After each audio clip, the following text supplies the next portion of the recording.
Realmente nos emociona la cantidad de gente que se ha inscrito. Nos hemos enterado que hay mucha gente que se ha inscrito. Esperamos poder brindar, cubrir las expectativas de ustedes, ser claros, y la intención es esta, ser claros en explicar la tarea que hacemos cotidianamente. Nosotros, los psiquiatras y todos los compañeros que trabajamos en el equipo, en el cuerpo interdisciplinario forense, juntos, bueno, digamos, acompañándonos con la tarea de los fiscales y de los jueces. Este año de nuevo va a ser una presentación de casos, y quiere decir, la tarea es compleja. Hay muchas cosas que surgen en el trabajo cotidiano. Nosotros nos encontramos cotidianamente, valga la redundancia, con un montón de problemas que dan espacio a quejas y interminables. Los que están en el ámbito saben que es así, pero vamos a tratar de ser claros en explicar cómo trabajamos nosotros cotidianamente. Hoy va a presentar la doctora Claudia Cecilia Leiva, coordinadora del Departamento de Psicología, perdón, de Psiquiatría. La de psicología sos vos. Sí. Ella es perito forense, bueno, muchos la conocen, y para los que no, es especialista en psiquiatría, coordinadora, me digo, del Departamento de Psiquiatría, es psiquiatra clínica en la atención también, además de las funciones dentro del Poder Judicial, la atención de los pacientes ambulatorios dependientes del Hospital de la Merced. Y en el día de hoy va a ser un caso muy interesante. Creo que ella les va a explicar mejor. Hoy tenía que estar presente Fiscalía, que en ese momento era Fiscalía 6. Del doctor Sago. Sí, creo que era Fiscalía 6. No pudo estar presente la persona que iba a estar por cuestiones personales, tuvo que viajar, pero nos dejó todas las indicaciones de cómo ha hecho la instrucción la Fiscalía. Así que los dejo con la doctora. Bueno, gracias por venir. La verdad que es un caso muy complejo. Yo voy a tratar de ser lo más clara posible. Si estoy un poco enredada, me avisan. Como dijo Graciela, hoy tenía que estar alguien de Fiscalía, pero bueno, voy a tratar de reemplazarlo dentro de lo que se pueda. Bueno, se me fue Graciela. Yo me gustaría explicarles primero, antes de empezar desde la parte puramente psiquiátrica, que es la que me corresponde a mí como médica, contarles un poco la dinámica del hecho para que después se entiendan de qué se trata y cómo fue la pericia psiquiátrica de esta persona. La siguiente. Bueno, esta es la carátula del caso, un homicidio simple en grado de tentativa, calificado por el uso de armas de fuego en calidad de autor. Yo acá, muy infantil, pero me pareció un poco como para que lo puedan ver, les voy a mostrar más o menos cómo fue lo que hizo esta persona con unas figuritas que hicimos esta mañana con la doctora Prenol y Graciela, que me ayudaron. Bueno, el caso fue un caso que sucedió en el año 2011, una madrugada del mes de septiembre, aproximadamente a las 5 de la mañana. Una persona que es el imputado, que es la persona que fue periciada por mí, fue a una whiskería, fue a tomar algo, y al salir de esa whiskería persiguió al dueño de esa whiskería, que es la víctima, que salió con un acompañante en un auto, y esta persona, el imputado, los persiguió en una moto. Yo, como soy muy colgada y a veces torpe, por ahí no quiero decir los apellidos, cosa que no lo tenemos que hacer, entonces para evitar eso les puse nombres de colores en inglés, así bien complicado, pero para no cometer el error de decir los apellidos. Entonces al imputado lo hice de color rojo y le puse de nombre Red, la víctima es Blue y el acompañante es Orange. Esto me sirve a mí, por ahí a ustedes los confunde, pero a mí me sirve para ubicarme con el caso. Entonces, estas personas salen de la whiskería. Una vez que la whiskería se cierra, hay algunos testigos que dicen que al imputado no lo dejaron volver a entrar, por eso él en medio como que se enojó y los persiguió. Los persigue en una moto, los sigue por atrás, este semáforo tiene un sentido, espera que el semáforo se ponga en rojo, el imputado se coloca enfrente de la víctima, y lo vamos a pegar acá, algo así, se coloca al frente de la víctima, no sé si todos lo ven, y directamente lo mira a la cara, le dice un par de palabras, como algo así como ¿qué me estás haciendo? ¿Qué me hiciste? Y le pega un tiro a quemarropa. Ese es el testimonio del acompañante, que es quien no sufre ningún tipo de daño y ve cómo el imputado pega este tiro, que después en el informe médico ingresa por una, esto no es importante, pero bueno, ingresa por una de las órbitas oculares y sale, tiene un orificio de salida por el lóbulo occipital. Yo pensé que había muerto, pero en realidad la víctima no murió. La víctima quedó en terapia intensiva, en coma farmacológico y actualmente todavía con severos daños neurológicos. Más o menos esta es la dinámica del hecho. Cuando esto sucede, Red, que sería el imputado, escapa. Y lógicamente después la policía judicial, con todos los testimonios y los indicios y todo eso, hay gente seguro de policía judicial, criminalística, ¿sí, no? ¿Sí? ¿No? Bueno, que me corrijan si digo algo mal, pero bueno, más o menos así lo encuentran, ¿sí? Con todas las pericias que se hacen, era él, efectivamente. Bueno, yo les cuento lo que pasó en el Departamento de Psiquiatría Forense, lo que yo viví cuando me llevan a esta persona, que lo hacen de una manera muy... No sé dónde pararme, voy a parar acá, esto ya está. Lo primero, que el pedido se hace de carácter urgente, bueno, y avisan que llegaba una persona para una pericia psiquiátrica urgente. Bueno, yo les cuento esto, que es algo muy personal. La idea, como dijo Graciela, de este curso es poder compartir y poder transmitir lo que se vive, ¿sí? Más allá de darles una clase magistral sobre cómo son las calificaciones o los diagnósticos en psiquiatría, yo les quiero contar lo que a mí me pasó cuando llegó esta persona, porque realmente fue algo como que a mí me llamó mucho la atención. Cuando avisan que venía esta persona, todo el cuerpo forense se movilizó. Yo estaba en mi oficina, que mi oficina es en el primer piso, y de abajo me llamaban y me decían, doctora, ya lo traen. Yo decía, bueno, traen a alguien más. Ya lo traen, ya lo traen. Doctora, ahí viene, me decían. Yo decía, bueno. Cuando me tocan la puerta de la oficina, yo pensé, es una persona más como cualquier otra. ¿Hay alguien acá del grupo Kuntur? No, nadie es del grupo Kuntur. Pero lo conocen, que es un grupo especial. Bueno, yo no lo conocía hasta ese momento. Me toca la puerta a alguien del grupo Kuntur. Imagínense, pleno septiembre, un calor terrible, tapado hasta acá con todo un traje verde. Y me dice, doctora, ¿está lista? Yo dije, sí, es alguien más, una pericia más. Bueno, cuando me dice está lista, yo tengo una ventana que Mara sabe porque compartimos la oficina.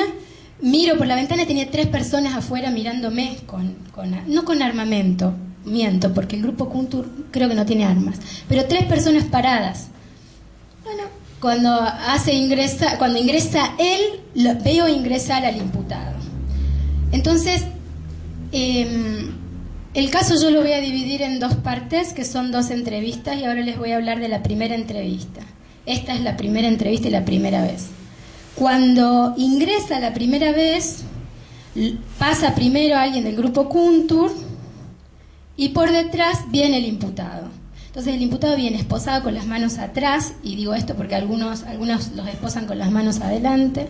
Él venía con las manos atrás con esta actitud. Muy bradipsíquico, o sea, muy lento, bradipsíquico, muy enlentecido en su forma de caminar, si bien deambulaba por sus propios medios, pero muy enlentecido. Entonces, de repente esta gente del grupo Kuntur lo sienta, él se sienta con la cabeza siempre abajo, yo lo miro y se paran 2 personas del grupo Kuntur alrededor y no se iban. Cosa que no es habitual, porque generalmente lo llevan, nos preguntan, doctora, ¿le sacamos las esposas? Sí. Yo no sé si nosotras, yo digo nosotras, pero estamos como un poco como un mecanismo de defensa ya acostumbradas, hacemos sacar las esposas a las personas porque confiamos que no nos va a pasar nada. Este caso es el único, y me animo a decir el único, en el cual yo tuve como un poco de miedo. Entonces, como veía 3 personas en la ventana, 2 personas alrededor de él, todos los administrativos, mesa de entrada, que me llamaban, me decían, doctores, yo digo, bueno, es Hannibal Lecter. No entendía el caso porque estaba pidiendo recién el expediente.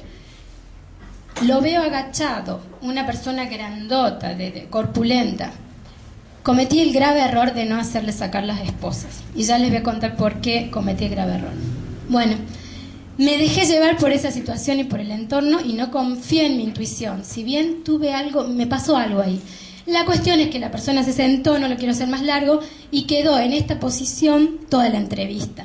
Yo, lógicamente, hice salir a la gente del grupo junto, ya era el colmo. Salieron, medios como que reticentes, pero salieron. Bueno, vamos a la siguiente. Así les cuento un poco cómo fue la primera entrevista. Bueno, yo le puse una mente estrechada. Estrechada es medio violento, medio que no me gusta mucho el término, pero me parece que es lo que más califica a lo que tenía y tiene, creo, actualmente esta persona. Bueno, en la pericia psiquiátrica, en mi pericia, no sé, no hay otro psiquiatra aparte de la doctora Prenol que haga forense acá, supongo. No hay nadie más, por ahí si hay alguien que me diga si la hace de otra manera. Pero generalmente siempre en mi pericia y en el de la doctora también compartimos, se solicitan los datos personales. A partir de los datos personales podemos inferir e ir evaluando cosas que después a futuro nos sirven. Entonces, en la primera entrevista, lógicamente que la pericia es larguísima, tiene 4 hojas. Pero yo puse las cosas más importantes y positivas que me parece que van a hacer para que lo entiendan. Son los datos que se pudieron tomar de ese día. Imagínense a alguien que no tengo una silla, pero alguien sentado, agachado así, sin mirarme a la cara. Bueno, el sexo es masculino, lógico, porque lo estaba viendo. ¿Cuántos años tiene? 40 años, pudo responder. ¿Dónde nació? En Catamarca. El estado civil no recuerda. No recuerda el estado civil. Es muy extraño, ¿no? Hijos, si tiene hijos, tampoco recuerda. Lo que sí recordó es que estaba desocupado y que había sido ex custodia. No pudo especificar en dónde. Tenía el secundario incompleto, eso también respondió. Y con respecto a la religión, que es una pregunta sumamente importante para psiquiatría, él lo único que pudo responder es que creía en Dios. La siguiente. Bueno, van a ser un poco largas estas PowerPoint, pero bueno, es necesario por ahí que lo veamos. Al examen psiquiátrico de la primera vez, de esa primera entrevista, la conciencia era vigil, lógico, porque estaba despierto, no estaba dormido, pero estaba hipolúcido. ¿Qué significa? Que había una conciencia parcial de situación. Cuando yo le preguntaba, ¿dónde está? ¿Sabe dónde está? Él decía, bueno, sí, me trajeron a algún lugar, me trajo la policía, pero no sabía dónde, no sabía que era el cuerpo forense, no sabía muy bien quién era yo, a pesar de que yo al principio, al inicio de la entrevista, siempre me presento. Entonces la conciencia de situación era parcial.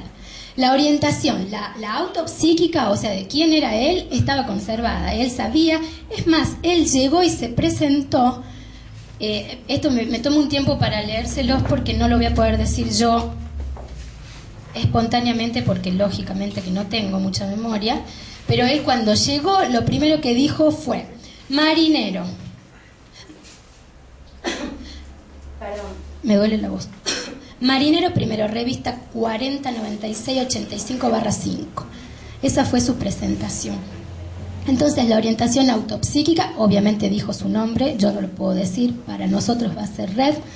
Entonces la orientación autopsíquica estaba conservada.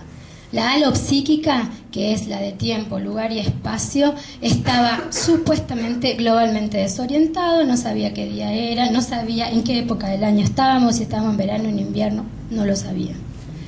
La memoria estaba conservada para todos los hechos. Yo hice preguntas del pasado y él recordaba un montón de cosas que después las vamos a hablar más adelante, pero no recordaba lo sucedido. O sea, yo le pregunté, ¿por qué lo traen acá? ¿Usted sabe lo que hizo? No sé lo que hizo. La verdad no recuerdo. No lo recuerdo, esas fueron las palabras, no lo recuerdo. La prosexia o atención, que es la atención, estaba hipoproséxico. ¿Qué significa? Que yo le preguntaba algo y como que demoraba en prestarme atención en responder. La siguiente. ¡Ay, Dios! Bueno, la prosodia o lenguaje Bradilálico, ¿qué significa? Enlentecido, todas las respuestas eran muy lentas, fue una entrevista muy larga, con una voz muy baja y nunca levantó la cabeza, siempre la cabeza abajo, nunca me miró. La mimia, la cara que tenía, la facie era normal, no tenía ninguna alteración orgánica, los ojos estaban en su lugar, bueno, no había ninguna deformación, pero la mirada, cuando logró en algún momento mirarme, estaba perdida, ¿sí? Estaba perdida y estaba confusa, como si fuera que lo que yo le hablaba, como que no comprendía mucho la situación. El pensamiento también estaba bradipsíquico, o sea, enlentecido. Y acá viene como lo más interesante, ¿no? La ideación. La ideación es el bagaje de ideas que tiene una persona. Entonces, se podía inferir en el contenido de lo que él hablaba, que era, aunque era lento, aunque era precario, lo poco que hablaba era delirante. Era con un tinte delirante, porque decía cosas delirantes. Ya les voy a leer un par. Paranoide y de persecución, o sea que alguien lo perseguía, que alguien le quería hacer daño, por eso de perjuicio. Y todo esto encima de que lo perseguían, de que le querían hacer daño, que le querían hacer un perjuicio, que lindaba lo delirante, encima lindaba lo místico. O sea que estaba como relacionado con algún tipo de religión o algo que le quería hacer algún tipo de daño también. La sensopercepción, que es la forma en que están conservados o no los sentidos, tenía alucinaciones auditivas, visuales y olfatorias. Todas. Nos faltaron... ¿Cuáles nos faltaron, doctora Prenol? Las anestésicas. Bueno, tenía todas. Escuchaba voces, escuchaba ruidos, veía cosas, sentía olor a muerto. Bueno. El afecto o la timia. Hipotímico, lógicamente, estaba triste, angustiado, y lo que más se notaba era esa sensación de extrañeza, como que no sé quién soy, no sé a dónde estoy, no sé qué está pasando. La inteligencia, a pesar de todo esto y por todos los antecedentes previos, era promedio, lógicamente acorde a su nivel de instrucción y de cultura, pero promedio, no había ningún tipo de retraso, y el sueño y el apetito estaban disminuidos, creo que por la situación que estaba pasando. La siguiente. Bien. Mientras la primera entrevista se desarrolló, ¿y por qué les conté que me arrepiento de no haberle sacado las esposas? En medio de la entrevista, septiembre, cuando todos estamos con los alergenos a full, se ve que él era alérgico, estaba agachado así y se le caían los mocos así. Yo en un momento dije, Dios mío, esta persona necesita ayuda.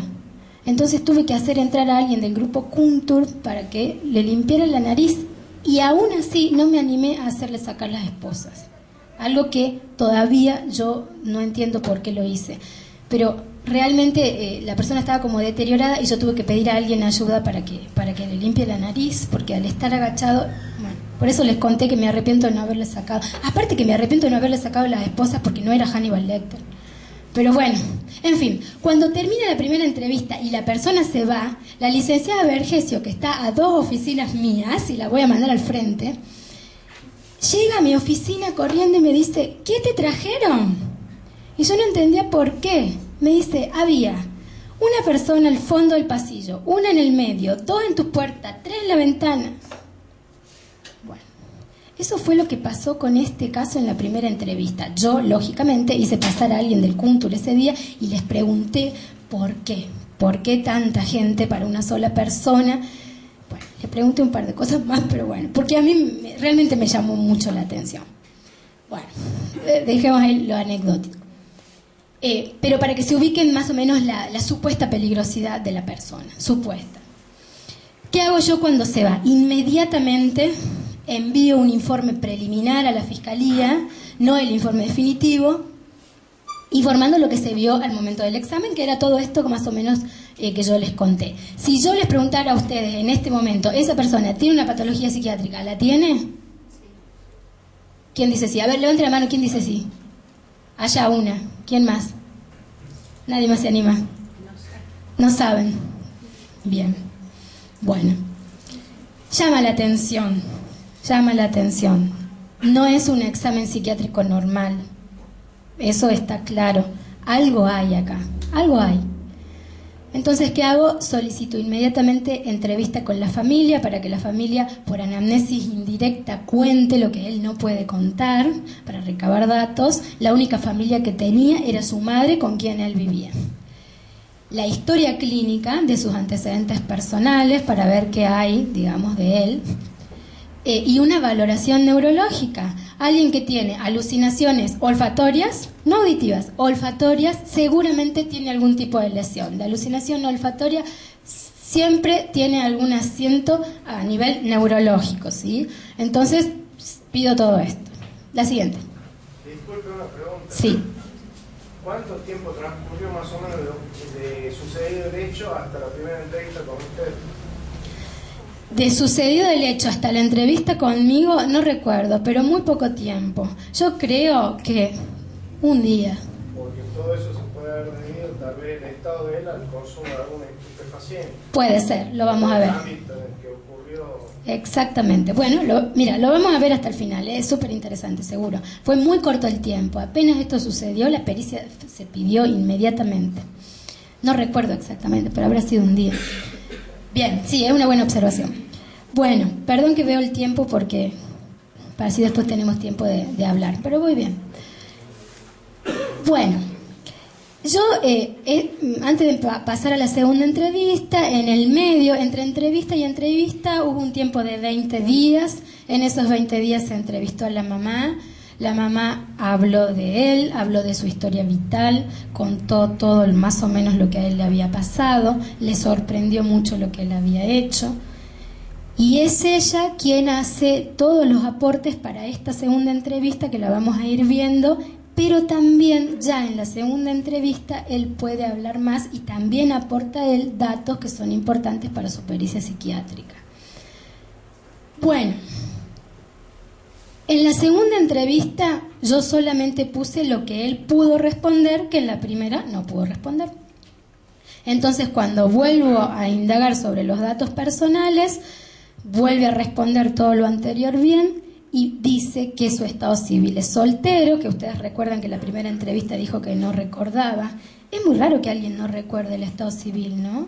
A menos que no esté instruido en qué significa el estado civil, pero no recordar qué somos es raro. Esta vez lo pudo responder. Otra cosa, la actitud fue diferente, vino caminando de una manera no tan enlentecida, yo le hice sacar las esposas, aprendí, ya no me dio tanto miedo, no me importó tanto movimiento, él se sentó, me miró a la cara y bueno, pudo responder esto. El estado civil, soltero, dijo que no tenía hijos, volvió a decir esto de que estaba desocupado y que había sido ex custodia en un lugar hacía 11 años, eso pudo ser más específico en decir la cantidad de tiempo que estuvo, fue custodio en un lugar que la verdad yo no me acuerdo, pero fueron 11 años y después de 11 años lo despiden. Hacía 2 años que lo habían despedido antes del hecho, entonces él hacía 2 años que estaba desocupado. El nivel de instrucción, bueno, secundario incompleto, y la religión, ya no dice cree en Dios, dice que su religión es católica, que es distinto. No es lo mismo decir creo en Dios que decir soy católico. Bueno, podemos hablar después, ¿no?, en otro momento de eso. Siguiente.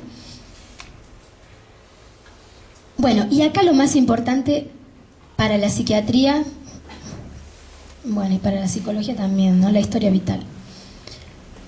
La historia vital, o sea, él. Estos aportes de nacimiento los da la mamá. Con respecto a los prenatales y perinatales, nace de parto natural, no tiene ningún tipo de dificultad antes del parto, ni durante ni después. Es un niño sano, su infancia temprana, media y tardía, SSP significa sin particularidades.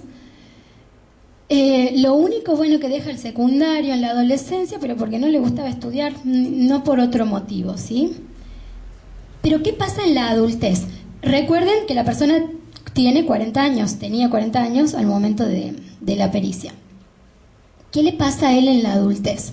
Yo puse ahí los hitos o las cosas más importantes que yo considero que, digamos, fueron como un poco los desencadenantes de lo que pasó después, ¿no? Ustedes recuerdan que cuando él llegó dijo, soy el marinero número 409, se presentó así. ¿Por qué? Porque él fue de voluntario a hacer el servicio militar. Yo no entiendo mucho de esto, ¿no? No sé si hay alguien que entienda. Nunca le entendí a él, lo busqué por un montón de lugares, tampoco lo entendí y creo que en realidad no lo quiero entender, pero él dice que hizo el servicio militar en Bahía Blanca, ¿puede ser, Edgardo? Bahía Blanca, como casco blanco, alguien, no sé si me puede... sí, ¿no? En la Marina, exacto, por eso se presentó como marinero. Bueno, gracias. Él va como voluntario de la Marina, como casco blanco a Bahía Blanca, y de ahí parece que lo llevan y lo trasladan a un montón de lugares, y anduvo como recorriendo, no sé si el mundo, pero por varios lugares, y lógicamente sabrán el trauma que producen todo este tipo de cosas en personalidades que lógicamente son susceptibles. ¿Alguien habló? Seguro, seguro. Entonces... Los cascos blancos es el grupo y la fuerza de paz. En donde hay guerra, cada país pone una determinada cantidad de ejércitos para contrarrestar la violencia, o sea, para directamente parar la guerra en el país. Bien, bueno, él no me dijo eso. Él me comentó más o menos como que sufrió mucha hostigación y que realmente como que la pasó mal. Es que la pasan durante un año en la es difícil. Y es ir a todos los lugares y en donde van y embarcan es donde tienen que ir y combatir. Bien, bueno, imagínense esa situación de estrés. Él hace ese servicio militar, yo le puse servicio militar, no sé si está bien, y pide su baja de manera espontánea, porque como que no soporta lo que le estaba pasando. Mientras él está haciendo el servicio militar, fallece su abuela. Entonces él comenta, y ahí, para que recordemos un poco más atrás, cuando hablábamos de la ideación en la primera entrevista, que yo les dije, tenía una ideación delirante, paranoide, persecutoria, de tinte místico. Bueno, cuando él está haciendo el servicio militar, que está a ¿cuántos kilómetros de acá, de Bahía Blanca? ¿2000 kilómetros? Bueno, su abuela fallece en Catamarca y él, el día que fallece, dice que siente el olor a muerto. No solo que siente el olor a muerto de su abuela que acaba de fallecer, sino que la ve en forma de un gusano y que actualmente, al momento de la entrevista, que es la primera entrevista, la sigue viendo como un gusano. O sea que la alucinación visual fue en aquel momento y fue al momento del examen cuando se hace la primera entrevista. Él regresa del servicio militar y al año de regresar del servicio militar fallece el padre. ¿Qué cuenta la mamá de esa vuelta del servicio militar? Cuando él se va, según su mamá, era una persona común, con una personalidad sin mayores... una personalidad normal, digamos, que no se salía de los parámetros normales. Cuando vuelve del servicio militar, vuelve como enojadizo, irritable, todo le molestaba, se comienza a aislar en su cuarto, cosas que a la madre le llaman la atención y le comienza a proponer que haga un tratamiento en salud mental, y él se negaba. Al año fallece el padre y ahí comienza a gestarse esa idea delirante, de tinte mística, persecutoria, paranoide, porque dice él que un amigo en el Vaticano, que loco, ¿no? Bueno, un amigo en el Vaticano, que está en el Vaticano, le llama por teléfono y le dice que su papá fallece porque le hicieron un rito umbanda. ¿Puede ser? ¿Puede ser o no? ¿No? Bueno, no sé, pero el delirio se gesta así. Que existe la religión umbanda, existe. Bueno, entonces él comienza con esto, ¿no? De que alguien lo quiere perjudicar. Cuando yo le pregunto quién lo quiere perjudicar, él dice el entorno de mi pareja. ¿Por qué? Porque al poco tiempo comienza con los problemas conyugales y su pareja lo abandona. Claro, imagínense, alguien que está encerrado, que no trabaja, que está deprimido, que no quiere hacer nada, que se dedicaba al juego porque jugaba. Yo supongo, y por lo que dice la mamá también, que esta pareja que él tiene lo abandona por esta situación. Entonces él inmediatamente, en el delirio que ya tenía del padre, que alguien lo quería perjudicar, encadena y dice, claro, es el entorno de mi mujer, que está con alguien, y ese alguien me hizo un rito umbanda, por eso papá murió en mis brazos. Encima comenta que el padre muere de un paro cardíaco en los brazos. Eso no sé si es verdad, pero lo dijo él. Estoy agotada. Bueno, sumado a todo eso, pierde el empleo. Ese empleo de 11 años que tenía como custodio, aparte ser custodio no es cualquier tipo de empleo, convengamos, ¿no? También es un empleo sumamente estresante, donde el ritmo circadiano del sueño cambia, y cuando el ritmo circadiano del sueño cambia, la personalidad se altera. entera, en cualquier persona, independientemente del terreno psíquico. Es bastante estresante. Él lo pierde el empleo, lo echan, no lo indemnizan, lo dejan en la calle. Entonces finalmente inicia su tratamiento en salud mental, por una cuestión ya como obvia, ¿no? Se sentía muy mal. Les quiero leer más o menos. Él lo hace al tratamiento en el Hospital San Juan Bautista, lo ve una psiquiatra en el Hospital San Juan. A ver, vamos a la siguiente. Bien, acá está. Y acá tenemos entonces los antecedentes personales patológicos. Médicos no refiere, no tenía ninguna patología orgánica médica, pero psiquiátrico. Este es el diagnóstico que le hacen, que llega cuando yo pido el antecedente de historia clínica, me lo manda Fiscalía, me manda una copia de la historia clínica de San Juan, y la psiquiatra le pone esto: un síndrome depresivo ansioso con fuertes rasgos de impulsividad, que si bien no es un diagnóstico de manual, digamos, porque los psiquiatras nos manejamos con unos manuales donde tenemos específicamente los diagnósticos, pero bueno, habla de lo que él tenía. Y lo medican con un antidepresivo y un ansiolítico. En esa época, que fue en marzo, esto sucedió en septiembre, y él inicia tratamiento en marzo del mismo año. Lo hace el tratamiento durante 2 meses y después comienza a tomar la medicación solo como él quiere. Y comete el grave error de no tomar el antidepresivo y solamente toma el ansiolítico. Entonces sigue su vida, continúa su vida tomando el famoso Rivotril. Toma clonazepam. Lógicamente nunca mejoró. Esto dicho por su madre y dicho también por él. Nunca mejoró, nunca le dio tiempo al antidepresivo. Bueno, los antecedentes heredofamiliares, no había nadie en la familia que tenga enfermedades médicas y psiquiátricas. Siguiente. Oxígeno para mí. Ahí vamos a lo que vos dijiste recién. Los antecedentes tóxicos medicamentosos. Tabaco positivo, era un fumador crónico de atados y atados de paquetes de cigarrillos, más cuando queda desocupado, más cuando comienza con sus síntomas depresivos. Lo único que hacía, según su mamá, era fumar. Tomaba alcohol, según él, no en muchas cantidades, según su madre, tampoco. Pero el alcohol mezclado con el clonazepam, bien, más el tema de la pérdida del empleo de la pareja. ¿Habrá pasado eso? ¿Habrá pasado? No lo sabemos.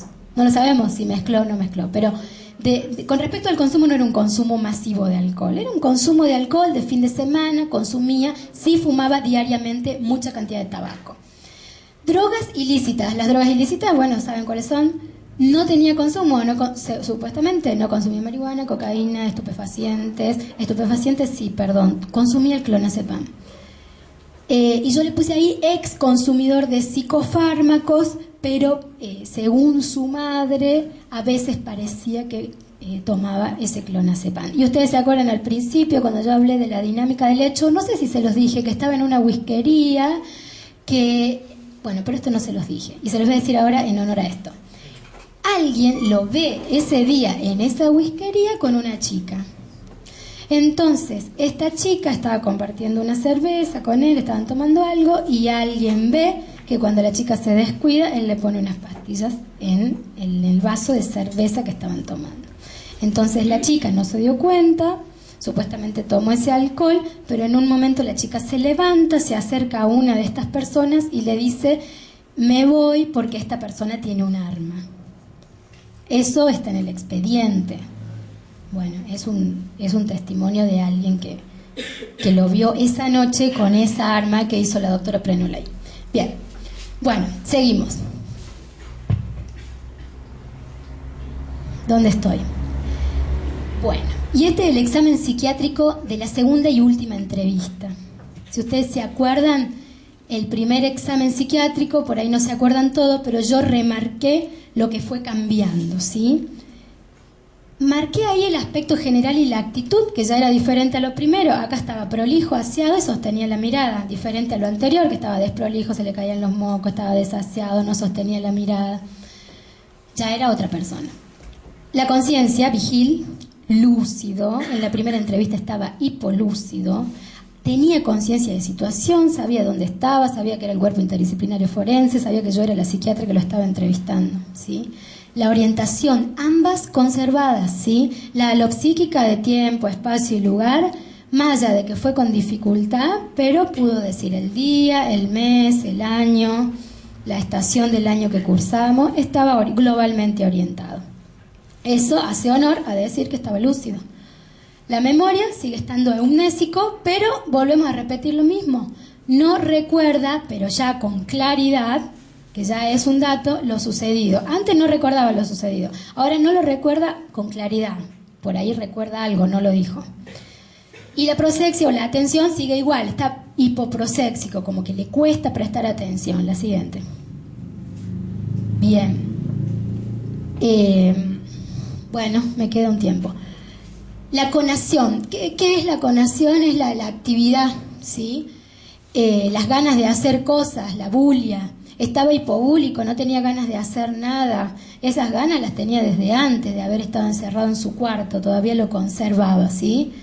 Los impulsos, no presenta. ¿Pero qué significa ahí no presenta? Porque esto, recuerden que la pericia psiquiátrica es al momento del examen. Entonces, no presenta al momento del examen. Ahora, si tenemos en cuenta su psicogénesis y todo lo que pasó acá, ¿es impulsivo? Podría ser impulsivo, ¿no? Bien, pero al momento del examen no presentaba actividad motora impulsiva. La prosodia o el habla seguía con una bradilalia, o sea, estaba como bastante lento, pero más fluido, pero lento. La mimia, que es la cara, la mirada era fija y de desconcierto, muy parecido a la primera entrevista, aunque en la primera entrevista estaba como más perplejo, como que no entendía, pero acá seguía como desconcertado. No sé si alguien alguna vez vio ¿hay algún paciente psiquiátrico acá que padezca una psicosis? No, nadie. Todos supuestamente somos normales. Bien. Bueno, si alguien vio alguna vez un paciente psicótico, tienen una mirada particular, una mirada muy particular que si yo podría les traería a alguien. Pero son como miradas que yo siempre digo que atraviesan la cabeza y que miran como más allá. Esa mirada como que te atraviesa y también de desconcierto la tenía él, que a mí me confundía un poco también. El pensamiento, el curso del pensamiento seguía estando lento, ligeramente bradipsíquico, ligeramente lento. Las ideas iguales, de tinte paranoide, persecutorias, de perjuicio, ¿sí? El contenido, perdón. Y bueno, la ideación es lo mismo, ideas paranoides de persecución, de tinte místicas, ideas intrusivas de recuerdos traumáticos, eso se agrega ahora. ¿Qué significa? Él recordaba, de repente me contaba que estaba no me acuerdo si detenido o ya estaba en el servicio penitenciario, venía de repente una idea, ¿qué es una idea intrusiva? Es cuando uno está así de la nada y viene algo que se viene a la cabeza de golpe y se mete intrusamente, y él recordaba las bombas, los gritos, todo lo que había padecido como marinero, ¿no? Marinero. Bueno, todos esos recuerdos traumáticos que se llaman flashback, los tuvo, y los tenía, y los comentaba, y los decía, e insistía con esta religión umbanda, ¿no? Bien, a ver, la siguiente. La sensopercepción. En la primera entrevista teníamos alucinaciones auditivas, visuales, olfatorias. En la segunda no tenemos nada. No escucha más voces, no ve más el gusano de la abuela, no huele más el olor a podrido de muerto de la abuela. Bien. El afecto, igual, hipotímico, triste, confuso, desconcertado y con reviviscencias, que son estos flashbacks, esto de volver a recordar todo lo que me pasó y angustiarme.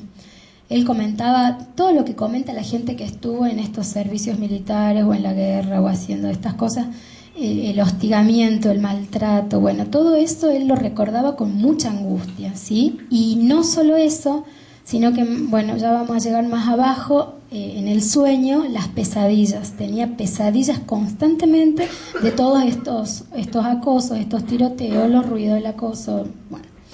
La inteligencia sigue siendo promedio. La introspección, ¿qué es la introspección? ¿Alguien sabe qué es la introspección? ¿Alguien que por ahí lee nuestras pericias? ¿No? Bueno, la introspección es el darme cuenta si me está pasando algo o no. La introspección puede ser verdadera, que es cuando yo sé lo que me pasa y hago algo para solucionar lo que me pasa, y puede ser intelectual. ¿Intelectual qué significa? Sé que estoy enferma, algo me pasa, pero no hago nada para resolverlo, o sea, lo conozco. Bueno, él tenía como un cierto conocimiento de que algo le estaba pasando, pero no pedía ayuda, incluso nunca siguió el tratamiento en el Hospital San Juan. El apetito continúa disminuido y el juicio lo marqué ahí, que no me gusta, alterado. ¿Por qué no me gusta? Porque en psiquiatría el término alterado es muy amplio. Si uno pone alterado, cualquier cosa puede estar alterada. Los juicios tienen que ser o desviados, o insuficientes, o abolidos, ¿sí? El juicio estaba alterado porque yo no podía poner que estaba desviado, porque no me parecía que era un psicótico, porque no estaba insuficiente, porque no es un retraso mental. Entonces puse alterado y lógicamente sujeto a muchas más evaluaciones en el tiempo, ¿sí? Pero que no era un juicio normal, no era un juicio normal, por todo esto que él relataba. Siguiente. Bueno, vamos a ir terminando un poco. De este caso hay muchas cosas para decir, que ya las vamos a hablar ahora si quieren hacer algunas preguntas. Entonces, ¿qué hace la Fiscalía? Cuando ellos envían el oficio, piden solamente estos 2 puntos de pericia. Si puede comprender la criminalidad del acto, dirigir sus acciones y si padece alguna alteración psíquica. Bueno, yo les pregunto a ustedes y aprovecho para compartir opiniones. ¿Pudo comprender la criminalidad del acto? ¿Quién se anima a opinar? No, dice por allá. Sí, no. A ver, ¿quién dice que no? Levanten la mano los que no. No pudo comprender. ¿Quién dice que sí? El resto dice que sí. Allá dicen que sí. ¿Y el resto no opina? Es un poco dudoso, o sea, para poder determinar por el profesional, sí. No, no importa. Me interesa del sentido común que piensan con todo lo que yo les conté. Ha sido evolucionando de algún modo, sí, ha ido evolucionando cada vez que estuve entrevistada. Porque en una primera entrevista, digamos, es como que estaba bloqueado totalmente. En las posteriores se siguen desvelando cosas que le iban sirviendo a usted para poder hacer el trabajo. Bien, con respecto a esto, nos volvemos retrospectivamente para atrás y recordamos esto. Alguien que persiguió a 2 personas, me pongo a este lado, que persiguió a 2 personas que iban en un auto, en una moto, esperó que el semáforo se ponga en rojo. Cuando se puso en rojo, a quemarropa en el ojo, un disparo, o sea, que lo fue a matar, ¿no? Si la chica de la brujería de sexo ya estaba con un arma, ya estaba todo premeditado. Bien, puede ser. Bueno, yo les cuento un poco, ya después vamos a seguir discutiendo esto porque tenemos mucho para decir. ¿Cuál fue el punto de vista desde la psiquiatría? Si pudo comprender o no la criminalidad del acto y dirigir sus acciones, y qué fue lo que yo respondí. Que lo podemos discutir porque no significa que esté bien. Yo respondí de que él podría no haber comprendido la criminalidad del acto, ¿sí? Y podría no haber dirigido sus acciones. ¿Por qué? ¿Por qué? Yo destaqué mucho la ideación y el pensamiento, y con un sentido. Él venía hace un par de años gestándose en un delirio, ¿sí? En una idea delirante, donde él pensaba que tenía enemigos, y esos enemigos era este entorno, que este entorno tenía que ver con su novia. Entonces, si él venía pensando que estas personas posiblemente le hicieron un rito umbanda y por eso falleció su papá y posiblemente por eso fallece la abuela y por eso también quizás él se separa, en ese momento él su conciencia podría haber estado enturbiada por todo este pensamiento. ¿Qué pasa? ¿Qué título le puse yo al principio? Una mente estrechada. Es como que la mente se estrecha, ¿no? Y se focaliza en una idea. Entonces, la idea era esa. Entonces, ¿él qué hizo? Sí, alguien dijo por allá, lo premeditó. Lo premeditó. Seguramente lo premeditó. Pero posiblemente, porque esto es en potencial, no lo estoy asegurando, posiblemente bajo una idea o detrás de una idea delirante, ¿sí? Esa fue la respuesta a ese punto de pericia. ¿Y se basó en qué? En el segundo punto de pericia. Si padece alguna alteración psíquica. ¿Padece alguna alteración psíquica? No queda duda, ¿no? La padece, lógicamente. Ese examen psiquiátrico, si yo le mostraría un examen psiquiátrico normal, lo pasamos rapidísimo, porque todo diría sin particularidades, está todo normal. Tiene una alteración psíquica. Vamos a la siguiente, que es la última, creo. Bueno, estos fueron los diagnósticos, mis diagnósticos. Padecía un trastorno de estrés postraumático, que es muy nombrado y muchos lo deben conocer. Y como segundo diagnóstico, un trastorno de ideas delirantes de tipo persecutorio, ¿sí? Esto de CIE-10 es esto, que es un manual con códigos, que lo usamos para universalmente entendernos, pero bueno, no es que estudiemos de aquí, sino que simplemente acá están los diagnósticos para poder unificar. Por eso está aclarado ahí con los números y todo de la CIE-10. Lógicamente es muy difícil encontrar una persona que tenga exactamente lo que dice un manual, pero a lo que más se acercaba esta persona era a estos diagnósticos. Yo no quiero hablar de las patologías porque la verdad no es la intención de este curso. Para eso están los libros y para eso yo con mucho gusto les puedo facilitar información, después eso lo podemos charlar, no hay problema, para que ustedes lo puedan leer tranquilos. Pero solamente les puedo explicar un poquito del trastorno de estrés postraumático, por qué yo hice ese diagnóstico y por qué el diagnóstico de ideas delirantes. El estrés postraumático, ¿cuál es la característica principal de un trastorno de estrés postraumático? Es que una persona sufra un evento importante que impacte en su psiquis de tal manera que genere algún tipo de patología, algún tipo de síntoma. A ver, un evento traumático importante, no que yo venga caminando por acá y no sé, vea una araña y me asuste, no. Situaciones graves, por ejemplo, que no estamos todos acá adentro y se nos cae el techo, por decir, no sé, algo como que uno no se lo espera, que es muy brusco y que impacta fuertemente a la psiquis. En el caso de él, todo lo que le pasó en la Marina, ¿no? Esto generó, durante el tiempo que él estuvo, que se genere este estrés postraumático, y se lo podía ver después en las reviviscencias, en las pesadillas, en los flashbacks, en la irritabilidad, en la depresión.